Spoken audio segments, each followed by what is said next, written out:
Australia, Julie Gillard. Ms Gillard, good afternoon. Good afternoon. A very sad day for Boston, which is, of course, the sister city to Melbourne. It is a very sad day for Boston, and I agree with you about some of the shocking images we're seeing. Just, the distress on people's faces, the physical injury. You can really imagine being there in that moment and kind of everything's fine and it's the Boston Marathon, and the next moment it's all turned to hell. It's just awful. Ms Gillard, have you actually spoken to anybody in the US administration yet about the bombing? I haven't personally. Our officials have been in contact with their US counterparts, and I received a briefing from them in Canberra from our National Security Advisor and the head of ASIO. Does the attack there have any ramifications for our security status here in Australia? I've taken advice on that, and we are keeping our terrorist alert level at the same level. That is, there is no reason for us to upgrade it. As far as we know yet, were any Australians hurt in the bombing?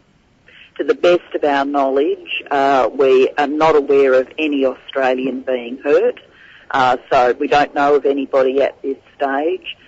We do know, though, that there would still be people who are anxious. They know that they've got family or friends in Boston who either were going in the marathon or going to watch the marathon. So we're saying, please, firstly, try and contact your loved one, and if you're not able to do that, then we do have a consular support line, and we've got people working to ascertain everybody's safety, but we do not have any information before us at the moment which would lead us to believe that an Australian's been hurt. Well, that's good news. And the advice about travelling to the United States, that hasn't changed for Australians planning on making a trip there? No, it hasn't. The travel advisory is at the same level that it is normally at. Obviously, it has been updated to specifically refer to these events in Boston.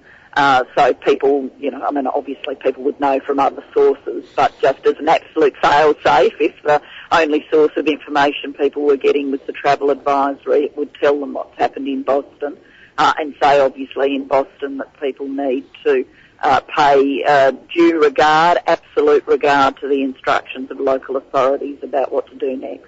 Prime Minister, thank you for that.